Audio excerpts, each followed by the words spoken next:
बार देखा जाता है कि प्रेगनेंसी के दौरान प्रेग्नेंट माँ को हर कोई सजेशन देता है कि आप केसर का सेवन अवश्य करो। कोई कोई उसको बोलता है कि केसर का सेवन करने से बहुत लाभ होता है, तो कोई बोलता है कि नहीं, केसर बहुत गर्म होता है तो आपको नुकसान भी हो सकता है। तो आइए इस वीडियो में हम हर एक चीज को डिटेल में जानते हैं कि केसर कैसे लाभदायी है और कैसे नुकसान कर सकता है, कब लेना चाहिए, कितना लेना चाहिए और कैसे लेना चाहिए। सारी की सारी जानकारी आपको इस वीडियो में मिलेगी। नमस्कार, मैं हूँ तेजस, तेजस्वी संतान गर्भ संस्कार से। स्वागत है आपका हमारे YouTube चैनल में। आज इस वीडियो में हम डिटेल में देखेंगे कि केसर का सेवन कैसे करना है। केसर एक पॉपुलर जड़ी बूटी है जिसको किंग ऑफ स्पाइसेस भी कहते हैं। हजारों वर्षों से केसर का सेवन भारत व अन्य देशों में किया जाता है। गर्भावस्था में केसर का सेवन बिल्कुल सुरक्षित है, लेकिन कभी कभी ऐसा होता है कि अपनी प्रकृति ऐसी होती है कि कुछ लोगों को वो चीज नुकसान कर सकती है। कुछ भी आप खाने से पहले या कुछ भी नया प्रयोग ट्राई करने से पहले आप अपने जो आयुर्वेदिक चिकित्सक है उनका आप अवश्य सलाह सूचन या मार्गदर्शन अवश्य लीजिए। प्रेगनेंसी में उचित मात्रा में केसर का सेवन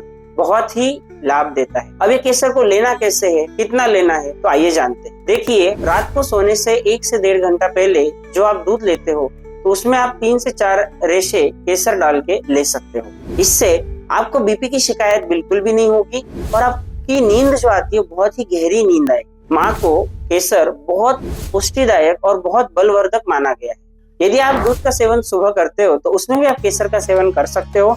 इससे आपका डाइजेशन बहुत अच्छा रहता है। बहुत बार देखा गया है कि प्रेगनेंसी में एसिडिटी या इंडाइजेशन या पेट की कई सारी तकलीफों से जूझना पड़ता है, तो उसको बहुत हद तक कंट्रोल में रखने में केसर बहुत ही महत्वपूर्ण है। केसर में आयरन भी होता है, तो इससे आपका हीमोग्लोबिन जो है वो भी बराबर रहेगा कि जो भी केसर आप लेते हो वो ओरिजिनल हो, ऑथेंटिक हो, अच्छे ब्रांड का हो। क्योंकि आजकल बहुत सारे नकली केसर, रंग दिया हुआ और कैसा कैसा केसर आता है, तो वो बिल्कुल भी लाभ नहीं करेगा। इसलिए जो अच्छी कंपनी का ऑथेंटिक केसर आप परख के अवश्य लीजिए।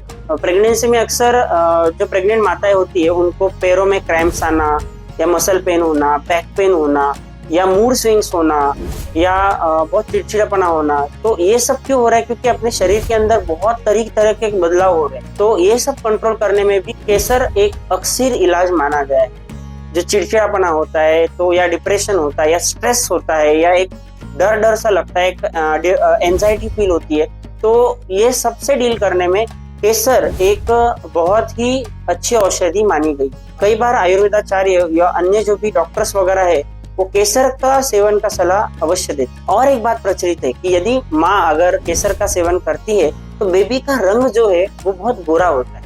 अक्सर देखा गया है कि प्रेगनेंसी में जो प्रेग्नेंट माता है उनके बाल बहुत झड़ते हैं। केसर उसको भी रेगुलेट करता है। कि केसर एक है लेकिन उसके लाभ अनेक है। केसर का सेवन कैसे करना है? आप डायरेक्ट दूध में डाल के भी उसका सेवन कर सकते हो, लेकिन उससे भी एक इफेक्टिव तरीका ऐसा है, छोटी सी चांदी की डब्बी या छोटा चांदी का ग्लास होता है, उसमें थोड़ा सा पानी डालना है, गुनगुना पानी, और उसमें 3 से 4 रेशा आपको केसर की डाल देना। आधा 1 घंटा तक उसको आप भिगो के रखिए।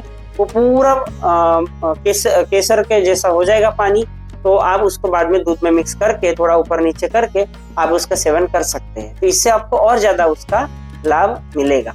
आज हमने जाना कि केसर के बारे में जो भी मिसकंसेप्शंस है, जो भी उसके पॉजिटिव इफेक्ट्स है, जो भी नेगेटिव इफेक्ट्स है, वो हमने जाने। तो ऐसे ही और भी वीडियोस हमारे चैनल पे डलते रहते हैं। और गर्भ संस्कार के लिए हमारे पास स्पेशल कोर्स डिजाइन किया हुआ है, जिससे गर्भवती जो भी महिला है वो एक बहुत आसानी से अपनी यात्रा को एंजॉय कर सके। और इस चीज में हमने हर चीज का ध्यान रखा है। तो आप और भी वीडियोस अवश्य देखिएगा। यदि आप गर्भ संस्कार कोर्स से ज्वाइन होना चाहते हो तो डिस्क्रिप्शन में हमने लिंक दी है, तो वहां से जाके आप कोर्स परचेस कर सकते हो और हमको संपर्क कर सकते हो। कोई भी अपनी राय हो या कुछ भी क्वेश्चंस हो तो आप कमेंट अवश्य कीजिए। धन्यवाद।